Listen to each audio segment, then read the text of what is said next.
Dans les contrats, il y a toujours des clauses récurrentes, hein, des clauses qui correspondent à ce qu'on appelle en anglais des boilerplate clauses. Boilerplate, c'est les clauses que l'on retrouve dans n'importe quel type de contrat, et on va en voir deux aujourd'hui.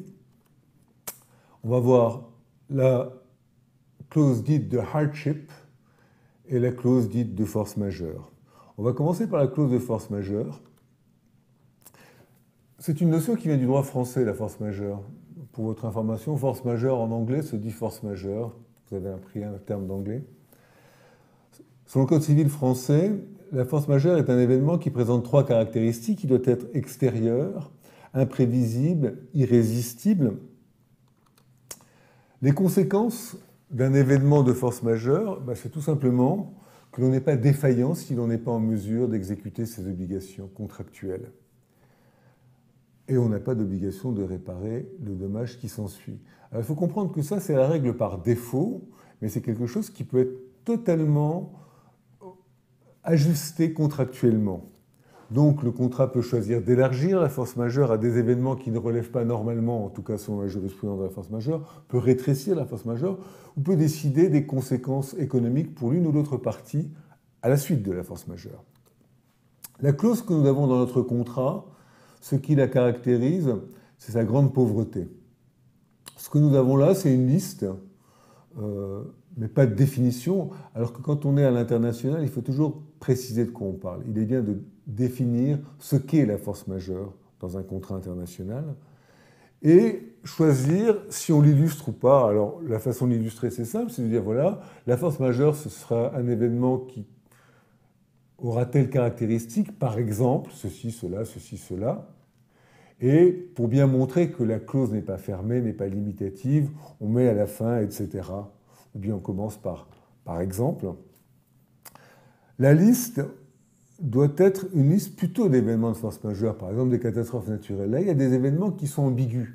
Par exemple, le retrait de la licence de pêche peut tout à fait être quelque chose qui est dû à une défaillance du pêcheur. C'est-à-dire que si le pêcheur ne respecte pas ses obligations de pêche au sens de la licence qui lui a été accordée, celle-ci peut tout à fait lui être retirée, et ça n'a strictement rien à voir avec de la force majeure, c'est une défaillance pure et simple. Donc il faut être précis, il faut faire attention à ce dont on parle. En d'autres termes, la défaillance dont on parle là n'est pas un événement de force majeure au sens où elle n'est pas extérieure, elle est la résultante de l'action du co-contractant. Second problème de la clause à laquelle on est confronté là, c'est qu'elle dit ce qui pourrait être un événement de force majeure, mais elle ne dit pas ce qui se passe. Quand un événement de force majeure survient, le premier problème, c'est constater cette force majeure. Comment fait-on?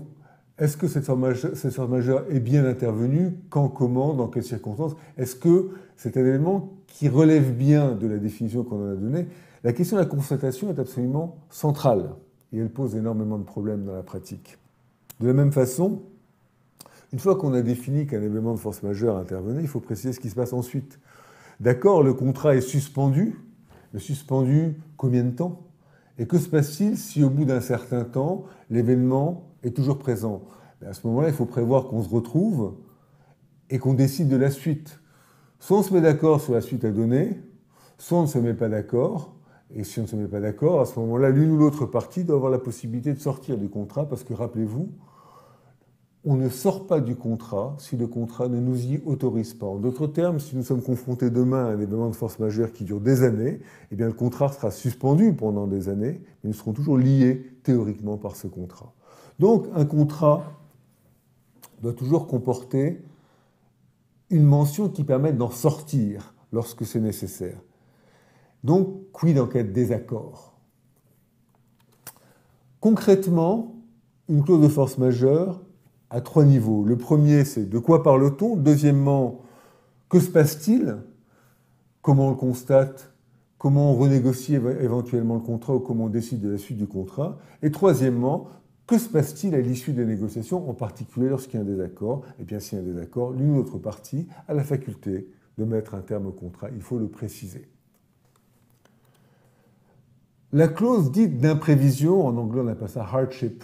Pourquoi? Parce que c'est une clause qui est issue du droit anglais. C'est une notion, hardship, qui est issue du droit anglais. Donc on utilise aussi le terme anglais en langue française. La notion, c'est une notion qui s'apparente à la force majeure, mais qui est différente dans la mesure où il n'y a pas d'impossibilité d'exécuter ces obligations. En d'autres termes, c'est un événement qui survient et qui rend d'un seul coup les conditions d'exécution du contrat extrêmement onéreuses pour l'une ou l'autre partie. Par exemple, je vous vends ceci qui comporte peut-être 80% de pétrole. Entre aujourd'hui et le moment où je le fabrique et le livre, le prix du pétrole est multiplié par 10 à la suite d'un événement politique majeur. Eh bien, il est très probable que ce produit me coûtera plus cher à fabriquer que le prix de vente dont nous étions convenus. La clause de hardship, la clause d'imprévision, est là pour corriger ce décalage-là. Donc une clause d'imprévision, c'est une clause qui vise à corriger le déséquilibre économique qui pourrait être intervenu au cours de l'exécution du contrat.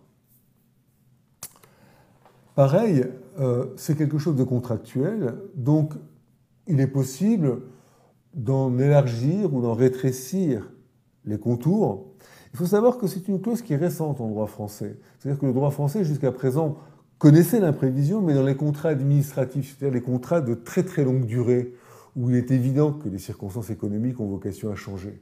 En revanche, dans les relations privées, les relations commerciales privées, la clause de hardship n'existait pas par défaut. Ça ne veut pas dire qu'elle n'existait pas, mais il fallait la fabriquer dans le contrat. Maintenant, elle existe par défaut, c'est la nouveauté du droit français, mais c'est très récent.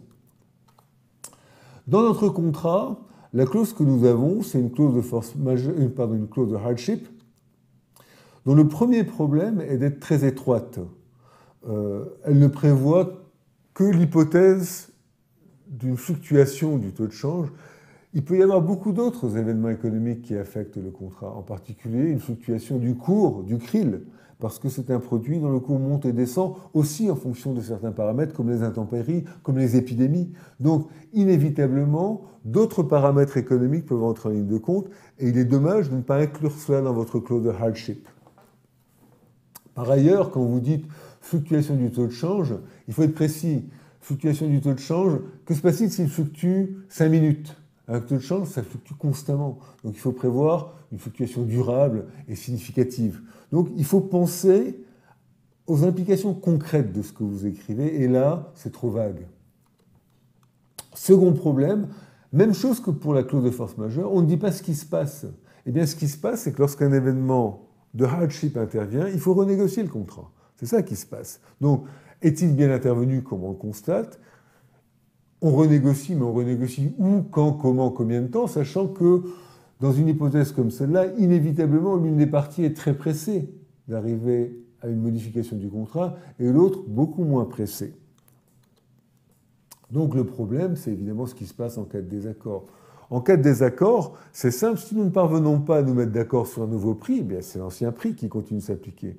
Comme c'est une aberration au regard des nouvelles circonstances économiques, eh bien la clause doit vous autoriser à sortir, si vous le souhaitez, encore une fois. Seul le contrat peut vous autoriser à sortir du contrat. Donc, prévoir ce qui se passe en cas de désaccord sur un nouveau prix. Eh bien, ce qui se passe, c'est que l'une ou l'autre partie a la faculté de résilier unilatéralement le contrat. Même chose en termes de structure, même chose que pour une clause de force majeure, c'est une clause à 3 niveaux. Premièrement, de quoi on parle. Deuxièmement, que se passe-t-il lorsque ça intervient ? Troisièmement, que se passe-t-il lorsqu'on ne parvient pas à se mettre d'accord sur les conséquences que cela doit avoir pour nos relations contractuelles. Je vous remercie.